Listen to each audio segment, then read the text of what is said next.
नमस्कार प्रिय दर्शकों, एक बार फिर आपका स्वागत है हमारे YouTube चैनल प्राचीन ज्ञान सच्चा ज्ञान में। प्रिय दर्शकों, आज फिर नया वीडियो नई जानकारी लेकर हम हाजिर हुए हैं। आज का जो हमारा प्रसंग है, आज की जो हमारी कहानी है, ये बड़ी ज्ञानवर्धक है। ये कहानी आपको आपके जीवन में ढेर सारी प्रेरणाएं देगी। इस कहानी को पूरा सुने। आज की जो कहानी है, एक कबूतर और एक कबूतरी का प्रसंग है। इस कहानी में आप जानेंगे कि जिस घर में बेटियां होती हैं, जिन पिता के यहाँ बेटियां होती हैं, वो उनकी परवरिश कैसे करते हैं और उनका अंत क्या होता है। किसी भी घर में पुत्री का जन्म लेना कितना शुभ होता है, कितना खास दिन होता है जिस घर में जिस दिन पुत्री जन्म लेती है। प्रिय दर्शकों, शास्त्रों में ऐसा बताया गया है कि जिस घर में पुत्री जन्म लेती है वो बड़ा भाग्यशाली होता है। और गरुड़ पुराण में तो यहां तक लिखा है कि जिस घर में पुत्री जन्म नहीं लेती उस व्यक्ति का मुख देखने का भी कोई धर्म नहीं होता है। ऐसा गरुड़ पुराण में स्पष्ट लिखा हुआ है। लेकिन जो लोग अपनी पुत्री को भारी छूट देते हैं, भारी लाड करते हैं, उनकी पुत्रियां बिगड़ जाती हैं। आज की ये कहानी आपको यही दर्शाएगी। कहानी शुरू करने से पहले जो लोग हमसे नए जुड़े हैं वो हमारे चैनल को सब्सक्राइब करें, बेल आइकन ऑन करें, अच्छे अच्छे कमेंट किया करें ताकि हर आने वाले वीडियो का नोटिफिकेशन सबसे पहले आपको मिले।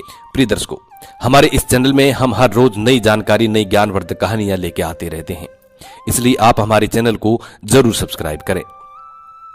शुरू करते हैं प्रिय दर्शकों आज की प्यारी सी कहानी, ये प्यारा सा वीडियो। प्राचीन काल समय में एक जंगल में एक कबूतर और एक कबूतरी बैठे हुए थे। सर्दियों की रात थी, कड़ाके की ठंड पड़ रही थी। दोनों तब कबूतरी कबूतर से कहती है कि पिया जी, आज की रात निकालने के लिए ऐसा क्या किया जाए जो आज की रात निकल जाए, सर्दी बहुत भारी पड़ रही है। कबूतरी कहती कि कोई ऐसी कहानी सुनाओ जिससे हमारी आज की रात कट जाए। कबूतर कबूतरी की बात सुनने के बाद एक कहानी शुरू करता है और कबूतरी से कहता है कि तुम ध्यान से सुनो, बड़ी ज्ञानवर्धक और बड़ी प्रेरणादायक मैं कहानी तुम्हें सुनाने जा रहा हूं। ये कहानी एक सेठ और उनकी पुत्री की कहानी है। अब कबूतरी बड़े ध्यान से सुनती है और कबूतर कहानी शुरू करता है। जो लोग इस कहानी को सुन रहे हैं, इस कहानी को पूरा सुने। कहानी के अंत में कबूतर ऐसी 5 आपको बातें बताता है जो आपको आपके जीवन में याद रखनी चाहिए और हर पिता को अपनी पुत्री को इन 5 बातों की सीख देनी चाहिए। कबूतर कहानी शुरू करता है कि एक नगर में एक सेठ रहता था। उस सेठ के यहाँ पे एक पुत्री ने जन्म लिया। जब पुत्री ने जन्म लिया तो सेठ के घर में बड़ा हंसी खुशी का माहौल रहा। वो सेठ अपनी पुत्री से इतनी मोहब्बत करता था, इतना लाड करता था, इतना प्यार करता था कि जिसकी कोई सीमा नहीं थी। पुत्री को कुछ कहने की जरूरत नहीं पड़ती थी। उससे पहले सेठ पुत्री की हर इच्छाओं को पूरी करता था। सेठ के लाड़ प्यार ने अपनी पुत्री को इतना बिगाड़ दिया था कि वो किसी की नहीं सुनती थी, इतनी नकारा हो चुकी थी, किसी काम में उसका मन नहीं लगता था। सुबह 10-11 बजे से पहले बिस्तर से नहीं उठा करती थी। घर वाले यदि कुछ कहते तो उनको 10 बातें सुनाती थी। दिन भर जवान लड़कों के साथ इधर उधर घूमा करती थी। रात को 12 बजे घर पे आया करती थी। सेठ की लड़की इतनी नकारा हो चुकी थी कि बयान करना भी बड़ा मुश्किल होता है। सेठ की घरवाली सेठ से कहती है कि तुमने इस लड़की को बिगाड़ दिया है, लेकिन सेठ अपनी पत्नी को यह कहकर के चुप करवा देता कि बच्ची है, सुधर जाएगी। प्रिय दर्शकों, अपनी बच्चियों से मोहब्बत करनी चाहिए, प्यार करना चाहिए, लाड करना चाहिए, उनकी हर जरूरत का ख्याल भी रखना चाहिए, लेकिन इतना भी लाड प्यार ना करो कि उसका जीवन ही बर्बाद हो जाए। वो सेठ बिल्कुल ऐसा अंधा हो गया था अपनी पुत्री के प्यार में कि उसको कुछ दिखाई नहीं देता था, सिर्फ अपनी पुत्री ही दिखाई देती थी। वो ये भूल गया था कि मेरी पुत्री को एक दिन दूसरे घर भी जाना है। प्रिय दर्शकों, बहन बेटी जो होती है वो किसी घर में नहीं समाती, उसको दूसरे घर जाना ही पड़ता है। सेठ इस बात को भूल गया था। सेठ अपनी पुत्री से इतनी मोहब्बत करता था कि उसको कभी डांटता भी नहीं था। यदि कोई दूसरा भी, यदि उसकी माँ और उसके भाई वगैरह भी डांटते तो उनको भी सेठ लड़ता था, मना करता था। वो यही कहता था कि भी बच्ची है, सुधर जाएगी। अपनी पुत्री को हमेशा अच्छे संस्कार देना चाहिए। हर माता पिता को यह अच्छी तरह मालूम होता है कि उनकी पुत्री को एक दिन जवान होने के बाद दूसरे घर में जाना पड़ता है। पुत्री की हर गलती को माता पिता सहन कर सकते हैं, लेकिन ससुराल वाले कभी भी बर्दाश्त नहीं करते हैं। इसलिए पुत्री को अच्छे संस्कार दो। कबूतर कबूतरी से इस बात को कह रहा है और कबूतरी ध्यान से सुन रही है। कबूतर आगे कहता है कि अब सेठ की बच्ची जवान हो चुकी थी। अब सेठ को एक चिंता सताने लगी थी कि कोई अच्छा सा वर, अच्छा सा रिश्ता ढूंढ के और मेरी पुत्री की मैं शादी करूं। ये सपना हर माता पिता का होता है जिस घर में लड़कियां जन्म लेती हैं। हर माता पिता का यह सपना होता है कि वो अपनी पुत्री की अच्छे घर में शादी करे और उसका अच्छा घर बस जाए। अब सेठ भी इसी चिंता को लेकर बड़ा दुखी रहने लगा। सेठ अपनी पुत्री के लिए अच्छे अच्छे रास्ते ढूंढता, अच्छे अच्छे रिश्तों की तलाश करता। अंततः उसको एक अच्छा रिश्ता मिल जाता है और सेठ अपनी पुत्री की शादी बड़े धूमधाम से कर देता है। अच्छा सारा धन दायजा दे करके अपनी पुत्री को विदा करता है। जब उसकी पुत्री ससुराल में जाती है तो 10 दिन बाद में ही अपने पिता को फोन कर देती है और पिता से कहती है कि पिताजी, इसी वक्त आप मुझे लेने के लिए आ जाइए। आपने मुझे कैसे नरक में डाल दिया है, मैं इस नरक में 1 मिनट भी नहीं रहना चाहती हूं। सेठ अपनी पुत्री की बात सुनने के बाद बड़ा चिंतित होता है, बड़ा दुखी होता है। सेठ सोचने लगता है कि रिश्ता तो मैंने बिल्कुल सही ढूंढा था, बिल्कुल काबिल लोग थे, लेकिन पुत्री कह रही है कि बिल्कुल नरक में डाल दिया है। ऐसा 10 दिन में ऐसी कौन सी आफत आ गई है जिसके कारण मेरी पुत्री ऐसा कह रही है। सेठ थोड़ा चिंतित होता है और अपनी पुत्री के ससुराल में पहुंच जाता है। प्रिय दर्शकों, यदि हमारी पुत्री का लक्षण ठीक होते हैं, हमारी पुत्री सही होती है और उसके संस्कार बिल्कुल सही होते हैं, तो पुत्री के ससुराल में पुत्री के पिता को बड़ा मान सम्मान दिया जाता है, उसको आदर दिया जाता है, उसका सम्मान किया जाता है। लेकिन जब वो सेठ अपनी पुत्री के ससुराल में पहुंचा तो उसको कोई मान सम्मान नहीं मिला। कोई उसे राम राम करने के लिए भी तैयार नहीं था, कोई उसको आदर देने के लिए तैयार नहीं था। सेठ जब अपनी पुत्री के ससुराल में पहुंचता है तो सबसे पहले उसकी समधन मिलती है, यानी उसकी पुत्री की सास मिलती है। अपनी समधन से जाकर के वो राम राम करता है, जय श्री राम करता है, लेकिन वो भी मुंह फुला लेती है और कुछ जवाब नहीं देती हैं।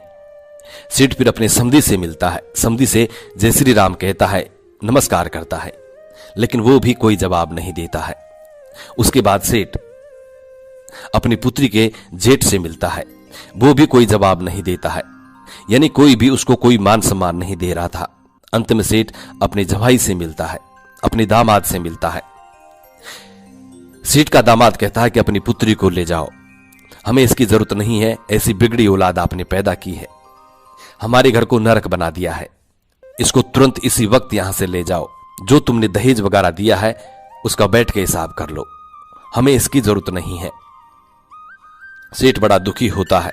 उसके बाद सेठ अपने पुत्री के कमरे में जाता है और अपनी पुत्री से कहता है कि पुत्री, क्या बात हो गई। सेठ की पुत्री अपने पिता से कहती है कि पिताश्री, मुझे इस नरक में नहीं रहना है, यदि आप मुझे जीवित देखना चाहते हैं तो इस नरक से मुझे इसी वक्त यहां से ले चलो। पुत्री की इतनी बात सुनने के बाद सेठ अपनी पुत्री को साथ लेकर के और पुत्री के ससुराल के घर से बाहर निकल जाता है। लेकिन फिर भी सेठ की पुत्री के ससुराल वाले कोई भी जयराम जी की नहीं करता है। सेठ अपनी पुत्री को लेके और रास्ते रास्ते रवाना हो जाता है। रास्ते में सेठ अपनी पुत्री से पूछता है कि पुत्री, आप मुझे एक बात बताइए कि तुम्हारी सास कैसी है। सेठ की पुत्री कहती है कि पिताजी, उसके बारे में तो पूछो ही मत, वो तो एकदम डायन है, उसने मेरा जीना हराम कर दिया है। ऐसी डायन के घर में आपने मेरी शादी की है, हर वक्त मुझे तंग करती रहती है, ऐसी डायन का नाम भी मत लो। सेठ कहता है, ठीक है पुत्री, अब आप मुझे ये बताइए कि तुम्हारे ससुर कैसे हैं। सेठ की पुत्री कहती है कि वो दुष्ट का तो नाम भी मत लो, वो तो एकदम दुष्ट है, राक्षस है। उसके बाद सेठ कहता है कि ठीक है, उसे छोड़ो, अब ये बताओ तुम्हारे जो जेठ हैं वो कैसे हैं। तो जेठ के बारे में भी सेठ की पुत्री कहती है कि जेठ तो बड़े जल्लाद हैं, उनकी तो बात ही मत करो, हर दिन मुझे परेशान करते रहते थे। उसके बाद पुत्री की बात सुनने के बाद सेठ फिर पूछते हैं कि तुम्हारी ननद कैसी हैं, वो तो ठीक होंगी, वो तो तुमसे प्रेम करती होंगी। सेठ की पुत्री जवाब देती है कि उन चुड़ैलों का तो नाम भी मत लो पिताश्री, वो तो बहुत ही बेकार हैं, उड़ करके खाने वाली हैं। सेठ अपनी पुत्री की बात सुनने के बाद फिर पूछता है कि ये बताइए कि तुम्हारे पति कैसे हैं, हमारे जवाई साहब कैसे हैं, वो तो तुमसे बेहद प्रेम करते होंगे। सेठ की पुत्री कहती है कि वो तो यमदूत हैं, पूरा यमराज है, उसका तो नाम ही मत लो, बड़ा दुष्ट इंसान है, उसने तो मेरा जीना हराम कर दिया है। रात दिन मुझे मारता था, पीटता था, एक बात मेरी नहीं सुनता था। सेठ अपनी पुत्री की बात को सुनने के बाद अंत में सेठ पूछता है कि अब ये बताइए कि तुम्हारे मोहल्ले वाले कैसे हैं। सेठ की पुत्री जवाब देती है कि पिताश्री, मोहल्ले वालों के बारे में भी कुछ ना पूछो, वो भी LLB है, यानी लुच्चे लफंगे बदमाश हैं, पूरा मोहल्ला खराब है। अब सेठ बड़ा दिमागधारी था। सेठ भी समझ गया था कि एक इंसान खराब हो सकता है, दो इंसान खराब हो सकते हैं। अरे हो सकता है मेरी पुत्री के ससुराल वाले खराब हो, लेकिन मोहल्ले वाले तो खराब नहीं हो सकते। इसलिए दोष मेरी पुत्री में है, मेरी पुत्री के ससुराल वालों में नहीं। सेठ इस बात को समझ जाता है कि सारा नतीजा मेरे लाड प्यार का है। यदि मैं अपनी पुत्री को इतना लाड प्यार नहीं करता और इसको अच्छे संस्कार देता तो आज ये नौबत खड़ी नहीं होती। सेठ चुपचाप अपनी पुत्री को लेकर के अपने घर आ जाता है। जैसे सेठ की पुत्री अपने घर में कदम रखती है तो उसकी जो भाभियां थी वो भी मुंह फुला लेती हैं। सेठ की पुत्री सोचने लगती हैं कि मेरी भाभी आज मुंह क्यों फुला रही है। हर रोज मेरे से बड़ा प्रेम किया करती थी, मीठी मीठी बातें करती थी, मगर आज मुझे देखकर मुंह फुला रही है। वो अपनी भाभी से जाके पूछती है कि ऐसी क्या बात है, तुमने मुझे देखकर मुंह क्यों फुला लिया।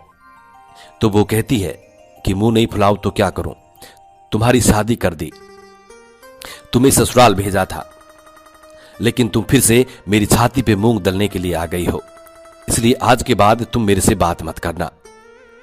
उसकी भाभी उसको फटकार देती है।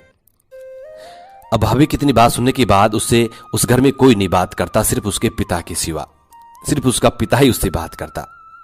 अब वो धीरे धीरे बड़ी दुखी हो जाती है, धीरे धीरे उसकी आंखें खुलने लगती हैं। प्रिय दर्शकों, काफी समय निकलने के बाद कोई उससे बात नहीं करता, बड़ी दुखी रहती। वो जब भी घर से बाहर निकलती तो उसकी सहेलियां उससे हर बार यही पूछती कि तुम अकेली कैसे आ गई हो, जीजाजी कहां है। कोई पड़ोसी मिलता तो वो भी ये इसी बात को पूछता कि तुम अकेली कैसे आ गई हो, तुम्हारे जमाई कहां है। ऐसे ताने सुन सुनकर वो बड़ी दुखी रहने लगी। मंदिर में जाती तो मंदिर में भी लोग इसी बात को पूछते। सभी मोहल्ले वाले की जबान पे यही बात रहती कि फला सेठ की पुत्री अकेली आ गई है, नई नई शादी की थी, हो सकता है इनका तलाक होने वाला है। प्रिय दर्शकों, सेठ को भी हर बार यही ताने सुनने पड़ते और सेठ की पुत्री को भी हर बार यही ताने सुनने पड़ते। इन्हीं तानों से सेठ की पुत्री बड़ी दुखी रहने लगी। अब उसको धीरे धीरे उसको ये ज्ञान हो गया था कि सारी गलती की जड़ मैं हूं और मेरी गलती की वजह से आज मेरे पिता का सर भी नीचे झुक गया है। लेकिन अपने ससुराल में वो जाने के लिए तैयार नहीं थी। वो यही कहती थी कि पिताजी, इससे अच्छा तो ये होता कि मैं कुंवारी रह जाती, यदि आप मेरी शादी नहीं करते तो बहुत ही अच्छा होता। काफी समय निकलने के बाद सेठ अपनी पुत्री के कमरे में जाता है और अपनी पुत्री को देखता है तो वो बड़ी चिंतित, बड़ी दुखी दिखाई देती है। सेठ अपनी पुत्री के पास जाता है और कहता है कि पुत्री, क्या बात है, आज बड़ी दुखी दिखाई दे रही हो। सेठ की पुत्री कहती है कि पिताश्री, हाँ मैं बड़ी दुखी हूं, यदि आप मेरी शादी नहीं करते तो मैं बहुत सुख से रहती, लेकिन मेरी शादी करके आपने मुझे दुखों के सागर में ढकेल दिया है। अब मैं ऐसा क्या करूं। ससुराल वाले सभी नरक के समान हैं, ससुराल में जाऊं भी तो कैसे जाऊं, और जो मेरे परिवार वाले हैं, मेरे पीहर वाले हैं, कोई मुझसे बात नहीं करता, सिर्फ आपके। मां भी बात नहीं करती, भौजाई भी बात नहीं करती, भाई बात नहीं करते, सभी मेरे से नफरत करने लग गए हैं। मैं ऐसा क्या करूं, मैं करूं तो क्या करूं। उसका पिता अपनी पुत्री से कहता है कि पुत्री, हमारे नगर में एक बहुत बड़े विद्वान पहुंचे हुए एक साधु आए हैं, एक संत आए हैं। तुम्हारी समस्या को लेकर मैं उनके पास गया था तो उन्होंने मुझे एक उपाय बताया है। यदि तुम इस उपाय को करती हो तो 6 महीने के अंदर तुम्हारे सभी ससुराल वाले तुम्हारी मुट्ठी में होंगे और तुम्हारे इशारे पर नाचेंगे। इतनी बात पिता की सुनकर वो लड़की बड़ी खुश होती है। कहती है पिताश्री 6 महीने में मेरी मुट्ठी में आ जाएंगे। बोले हाँ, 6 महीने में तुम्हारी मुट्ठी में आ जाएंगे। तो कहती है कि पिताश्री वो उपाय मुझे जल्दी से बताइए, मैं उस उपाय को जरूर करूंगी। उस लड़की का पिता अपनी पुत्री को उपाय बताता है, कहता है कि 6 महीने तक एक मंत्र का जाप करना है और साधना करनी है। यदि तुम इस कार्य को करती हो तो मात्र 6 महीने में तुम्हारे सभी ससुराल वाले तुम्हारे पति, तुम्हारे जेठ, तुम्हारे ससुर, तुम्हारी सास सभी तुम्हारी मुट्ठी में होंगे और तुम्हारे इशारे पर नाचेंगे। जैसा तुम कहोगी वैसा ही होगा। तुम उस घर की रानी बन जाओगी, तुम उस घर की मालकिन बन जाओगी। पुत्री बड़ी खुश होती है, लेकिन कहती है कि पिताश्री, ये तंत्र मंत्र वाला काम मेरे से नहीं होता है, कोई सादा सुगम रास्ता मेरे को बताइए। सेठ फिर कहता है कि ठीक है पुत्री, यदि तुम मंत्र का जाप नहीं कर सकती तो मंत्र का जाप मैं करूंगा, तुम सिर्फ साधना कर लेना। पुत्री कहती कि साधना कैसे की जाती है? सेठ बताता है कि साधना आपको इस तरीके से करनी है, तुम्हें 6 महीने तक बिल्कुल मौन रहना है, तुमसे कोई भी कुछ कहे बिल्कुल जवाब नहीं देना है, हर इंसान की बात को सुननी है, हर इंसान के पैर को छूना है, यही साधना होती है। सेठ की पुत्री कहती कि पिताश्री मात्र 6 महीने में हो जाएगा ना, इससे ज्यादा मेरे से नहीं हो पाएगा। लेकिन सेठ कहता है कि हाँ बिल्कुल 6 महीने में हो जाएगा। सेठ की पुत्री तैयार हो जाती है। सेठ अपनी पुत्री को लेकर फिर से पुत्री के ससुराल में जाता है। जैसे सेठ पुत्री के ससुराल में जाता है तो सामने उसे अपनी पुत्री की सास नजर आती है। वो उसको बुरी तरह फटकारती है, कहती है कि तुमसे पहले आए थे तभी मना कर दिया था कि तुम्हारी पुत्री की हमें जरूरत नहीं है, इसे वापस ले जाओ, ऐसी बिगड़ी हुई औलाद आपने पैदा की है, इसकी हमें जरूरत नहीं है। उसको बुरी तरह फटकारती है। कोई रामा श्यामा नहीं, कोई आदर भाव नहीं, कोई मान सम्मान नहीं। अपनी सास की ऐसी हरकतों को देखकर वो सेठ की लड़की भारी गुस्सा करती है। लेकिन सेठ अपनी पुत्री से इशारों में कहता है कि पुत्री तुम्हें साधना करनी है, साधना का ध्यान रखो, 6 महीने तुम्हें मौन रहना है, जो भी कुछ कहे सबकी आज्ञा का पालन करना है। लेकिन फिर भी कहते हैं कि पुत्री का पिता हमेशा सर झुका के रहना पड़ता है। पुत्री का पिता को हमेशा सर झुका के रहना पड़ता है, इसलिए वो सर झुका के सारी बात को सुनता है और अपनी समदिन से कहता है कि बहन जी, गलती हर इंसान से होती है, इससे भी गलती हुई है, इसको एक मौका जरूर दिया जाए। अब ये सुधर गई है, अब ये ऐसा कुछ नहीं करेगी। प्रिय दर्शकों, काफी विनती करने के बाद उस लड़की की सास मानती है और राजी होती है कि ठीक है, यदि ये सुधर गई है तो मात्र 6 महीने तक इसके आदर भाव देखूंगी, उसके बाद इसको वापस भेज दूंगी और जिंदगी में दोबारा कभी नहीं अपनाऊंगी। लेकिन सेठ सह स्वीकार करता है कि ठीक है, आप 6 महीने तक इसको अपने घर में रखिए, ये बिल्कुल शांत स्वभाव की हो गई है, बिल्कुल सुधर गई है। सेठ अपनी पुत्री को उसके ससुराल में छोड़ करके आ जाता है। सेठ की पुत्री अपने ससुराल में रहने लग जाती है और जाकर के अपनी सास के पांव छूती है। सास बड़ी आश्चर्यचकित होती है कि कुछ दिनों पहले तो ये बहुत भड़क रही थी, किसी की एक नहीं सुनती थी, हम पे हुक्म चलाती थी, बेटी बेटी खाती थी, लेकिन आज ये मेरे पांव कैसे पड़ रही है। वो बड़ी आश्चर्यचकित होती है। सेठ की पुत्री कहती है कि माँ जी, मुझे आशीर्वाद दीजिए, आपका आशीर्वाद मेरे लिए बहुत महत्वपूर्ण है, यदि आप मुझे आशीर्वाद देंगी तो मेरी साधना सफल हो जाएगी। उसकी सास उसको आशीर्वाद देती है कि ठीक है, तुम खुश रहो। अब वो अपने घर में रहने लगती हैं। एक दिन की बात है, अपने ससुर के लिए वो चाय बना के लेके जा रही थी। जब ससुर को जैसी चाय पकड़ाने लगी तो कप हाथ में से छूट जाता है और नीचे गिर के फूट जाता है। तभी उसका ससुर उस पे भड़क जाता है, उसको गाली गलौज निकालने लगता है, कहता है कि मेरे घर से निकल जा, तुम्हारी जरूरत नहीं है, तुम बिगड़ी औलाद हो, तुम बेलक्षणा हो, कुलक्षणी हो, इस तरह की उससे बात कहता है। अब सेठ की पुत्री मन ही मन इस बात को सोचती है कि यदि मेरे पिता मंत्र का जाप नहीं कर रहे होते तो इसी कप से मैं तेरा सर फोड़ देती, लेकिन क्या करूं, मैं साधना कर रही हूं चुप रहने की, मेरा पिता मंत्र का जाप कर रहे हैं, इसलिए तुम्हारी इतनी बात सुननी पड़ रही है। उस सेठ की पुत्री से जब भी कोई कुछ कहता उसको गुस्सा तो बहुत आता, बहुत चिड़चिड़ापन होता, लेकिन क्या करे, उसके पिता की बात उसको याद आ जाती कि तुम्हें 6 महीने तक साधना करनी है, चुप रहना है और मैं मंत्र जाप करूंगा। तो इसी बात को सोचकर वो चुप रह जाती, अपने गुस्से पे काबू करती। प्रिय दर्शकों, इसी तरीके से उन्हें बड़े मुश्किल से अपने गुस्से पे काबू पाया और धीरे धीरे उसका घर बार बसने लगा। उनको यकीन होने लगा कि अब ये सुधर गई है। प्रिय दर्शकों, बड़ी मुश्किल से उसका घर बार बसा है। 6 महीने बाद वो गर्भवती हो जाती है, 9 महीने बाद वो मां बन जाती है। अब उसकी गृहस्थी बड़े आराम से चल रही थी। प्रिय दर्शकों, इसलिए कहते हैं कि अपनी पुत्री को बेइंतहा लाड करना, उसको सर पे चढ़ाना बड़ा खतरनाक साबित होता है। हां, अपनी पुत्री को प्रेम करो, मोहब्बत करो, हर चीज का ख्याल रखो, लेकिन इतना भी सर पे ना चढ़ाओ कि एक दिन तुम्हें भारी पड़ जाए और उसका भी जीवन बर्बाद हो जाए। कबूतर इस बात को कबूतरी से कहता है। अब कबूतर अंत में 5 ऐसी बात बताता है, इनको गौर से सुनना चाहिए। पहली बात कबूतर कहता है कि कबूतरी गौर से सुनो कि लाड करया से बेटा बिगड़े भेद दिया से नारी। लाड करया से बेटा बिगड़े भेद दिया से नारी, अरे खुदगर्जी में भाई बिगड़ जा पड़े मुसीबत भारी। खुदगर्जी में भाई बिगड़ जा पड़े मुसीबत भारी। रोब दिखाया नौकर बिगड़े मेल बिना सरदारी। रोब दिखाया नौकर बिगड़े अरे मेल बिना सरदारी। अरे धोखा देने से बिगड़े दोस्ती यारी में हो खारी। धोखा देने से बिगड़े दोस्ती यारी में हो खारी। और कहता है, रोया मान घटे बंदे का दुख चिंता में काया। रोया मान घटे बंदे का दुख चिंता में काया। ए नीति में रात चले जा झगड़े में धन माया। ए नीति में रात चला जा झगड़े में धन माया। और कहता है, दौलत दिखाया बेटा बिगड़े लाड करया से बेटी। दौलत दिखाया से बेटा बिगड़े लाड करया से बेटी।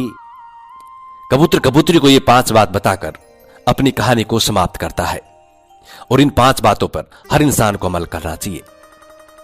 प्रिय दर्शकों, अपनी पुत्री को हमेशा अच्छे संस्कार देना चाहिए। हर माता पिता को यह अच्छी तरह मालूम होता है कि उनकी पुत्री को एक दिन जवान होने के बाद दूसरे घर में जाना पड़ता है। पुत्री की हर गलती को माता पिता सहन कर सकते हैं, लेकिन ससुराल वाले कभी भी बर्दाश्त नहीं करते हैं।